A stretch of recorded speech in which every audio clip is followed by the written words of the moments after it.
Hey everyone, welcome back to the Backpack Composer. I'm Will.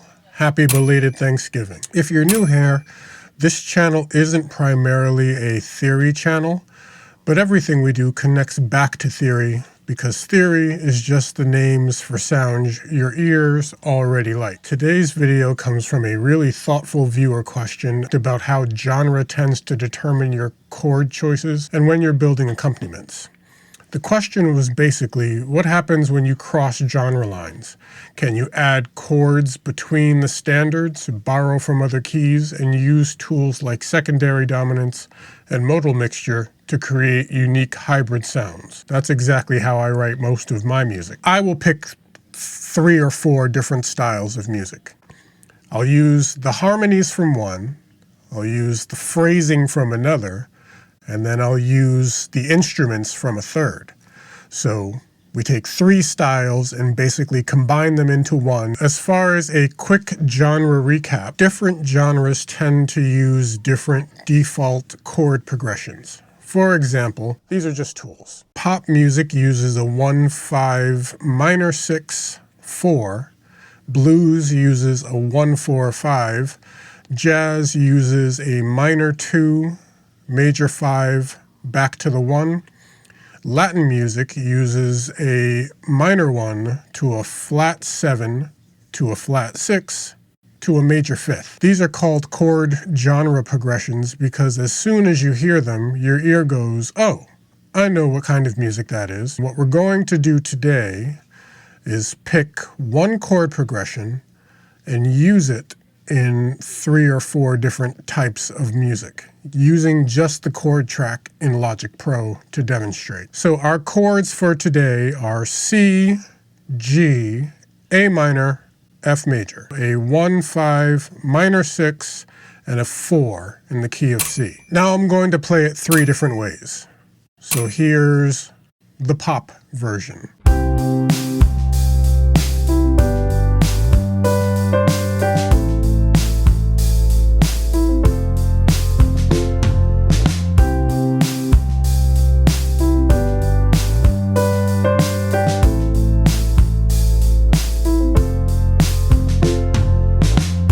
Straight triads, 4 on the floor, simple melody.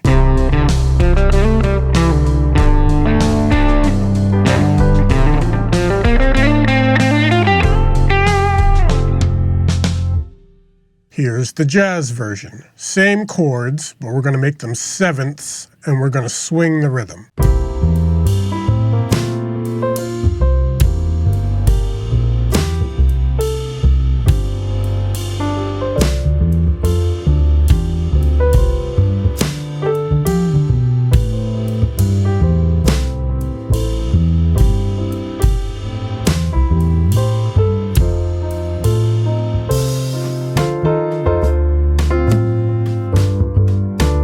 Swinging means instead of counting a regular 1, 2, 3, 4, the distance between every chord count-wise is the same.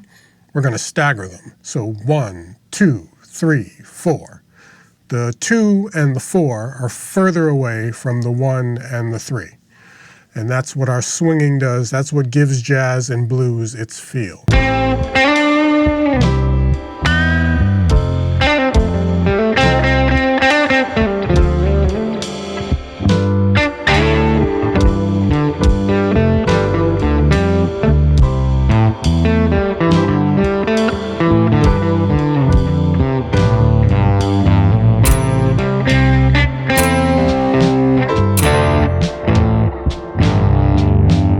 Next, for our Latin example, we're going to use the same chords, but with a Latin percussion and the rhythmic comping. Comping is similar to swinging, except instead of changing the distance between the beats, we're not going to play the notes on the beat. So it'll be 1 play, 2 play, 3 play, 4 play, if that makes sense. And I'll demonstrate that now.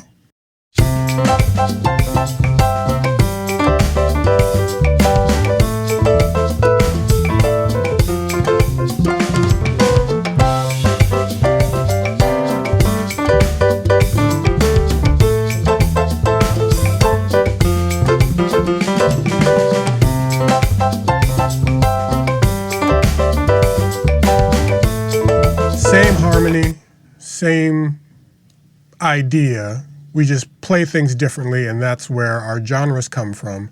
And it all works hand in hand because the genre determines the chord, but it also determines how you play them, and that's where you get your feel from.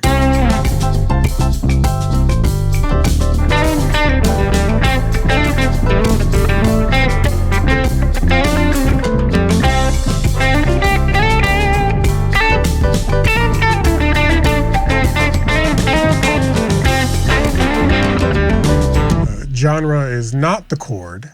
Genre is what you do with the chord. So, general rule of thumb for hybridization. You want to remember that your long notes are determined by your chords.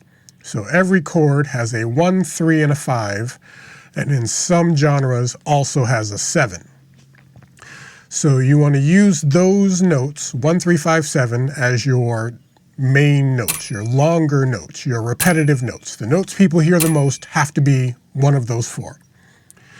The shorter notes, or the notes used to connect the 1, 3, 5, 7, are going to be your 2, 4, 6, or your 7 if you don't have it in the melody. These are passing tones or neighbor tones. They move between chord tones. In jazz, R&B, and gospel, the 7th is part of the main, but everywhere else, it's not. So that's how you determine when to use the 7 as a long tone or a short tone. In C major, we can use the 5 when we move from one chord to the next. So secondary dominants are used to move from one chord to another, but in a way that does not sound as linear. Essentially what you do is you identify the chord you're moving to. In this case, it's a G. The 5th of G is D. So if I'm in C and I want to go to G, I will play C, D major, and then G, because the D major is the secondary dominant of the G major I'm moving to. The D is not in the key of C, but it's the 5 of the G. So that's why. Your ear generally loves those strong pulls, and it gives it a sense of resolution. If you want even more color, this is where modes come in. Modes are different than keys, and if I had to explain it, I would say your mode lets you play a scale in a key that it's not supposed to be in. So the key of C has 0 sharps, 0 flats. If I wanted to play a D scale in the key of C, D major has 1 sharp, D minor has 1 flat. But the key of C has no sharps, no flats. So that's where mode and key are different. To play a D scale in the key of C, which is the modal method, I would play from D to D, but all natural notes, which is not how the key of D normally works.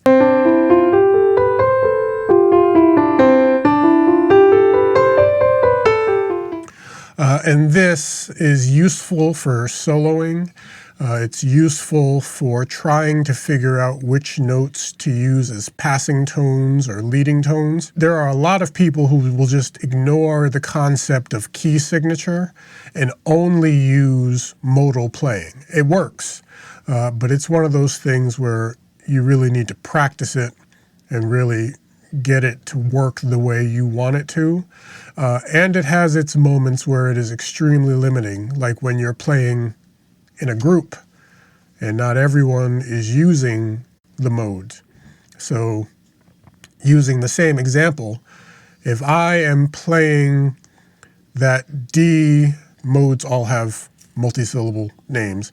If I am playing that D in the key of C, but the rest of the plan is playing a regular D major or D minor, somebody is going to hit a B flat or an F sharp, and it's not going to work. Unless you're playing jazz music, which really doubles down on that modal mixture, where that F sharp is actually a flat 5 and the B flat is the dominant 7. But again, this is not a theory channel. We could talk about this forever. Right now, we just want to focus on making our music work for us. These chords sit right next to each other for modal mixture. And basically, the cheat is if you have two chords that are sequential, so C and D are next to each other, I can use that same secondary dominant idea where I hit the 5 of one to go to that one, except now instead of the 5, I'm going to go one above the one I want to resolve down to. So instead of, let's say, F, G, it would be F, A flat, G.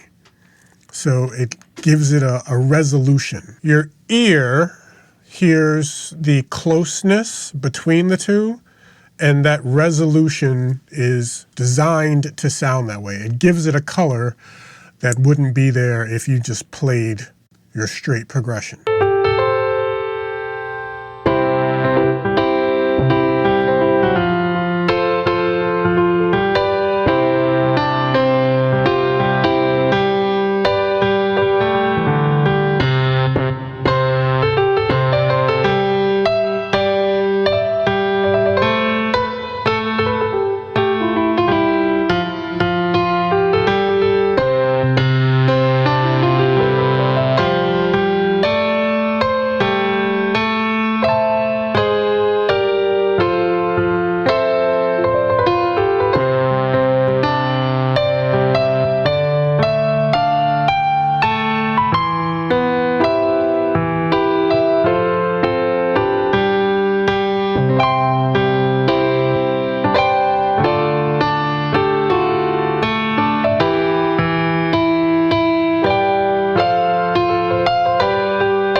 If two chords sit next to each other sonically, you can use the closeness to make the progression sound less chromatic and more emotional. They use this a lot in theater music, movie music.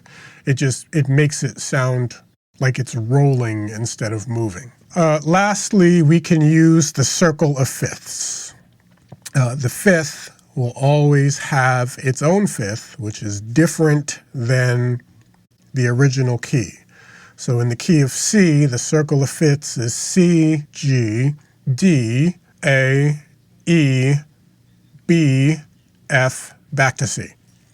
So if we are ever on a chord for a very long time and we don't want to just hold the chord down, that's where you can use your circle of fifths to kind of break things up. When using the circle of fifths, that's when your modal mixture becomes useful. And the more you do this, the easier it gets. Trying to talk about what I kind of just do subconsciously is tricky, because I might say to do one thing and then in the moment decide to do something else. All of that being said, we're going to throw one more thing into the mix, a little trick I use when I'm recording, and it pertains to mixing styles. When I'm mixing styles, I will use my MIDI track to kind of add some other stylistic flavor. And then when I mix, I'll bring that down so you can hear it, but it's not the main piece and it's not competing with the main melody. And the way I'll do this is I'll take my chord track, I'll mute everything but the chord track, and basically do a separate mix for just this one part of the background using like the arpeggiator or the chord substituter or the strummer. Like Logic Pro has lots of stuff you can do with MIDI. I will put those in the background on some instrument that normally wouldn't fit, and then that instrument becomes my flavor. So we did a pop song not too long ago that had a full orchestra in the back, and the orchestra was playing some pretty intricate arpeggios. Some of them I did myself, and some of them I did with the arpeggiator. And so here's how that works. We can have one chord track going to up to 16 MIDI sends, and each MIDI send will have another instrument assigned to it. Now, since we have 16 channels to pick from, technically all 16 can be doing something different, but you don't want your mix to sound too muddy, so I normally will just pick like 2 to 3 things. And then I will use my mixing and mastering for my sub mix to tweak the pop progression or the jazz phrasing just in that back part, so that my melody still stays my melody, but there's a flavor underneath it all that one wouldn't necessarily expect to hear.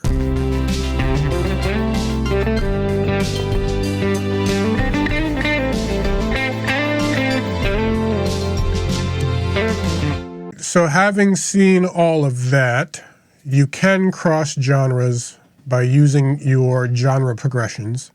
You can use your secondary dominance, your modal mixture, and your circle of fifths to kind of add some flavor and add some motion to your backing track.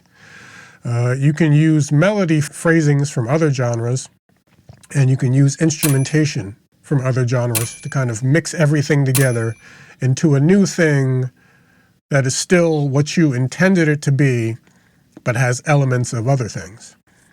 And you can build all of it in Logic using just the chord track. So your challenge for the week, pick 3 genres and tell me about what you come up with. Try my method, see if it works. Tweak my method to make it work for you. Anything else, let me know in the comments. Let me know if you have questions. Let me know if you have other vlog ideas. Remember my blog on www.thebackpackcomposer.com. With Christmas around the corner, feel free to order my book for the amateur producer out there. Also available at www.thebackpackcomposer.com. I want to thank everyone for all of the feedback, positive or negative. I don't think any feedback is negative. We're learning, and I appreciate your patience. With that, may your gear be light, your latency low, and your dogs quiet while you track vocals.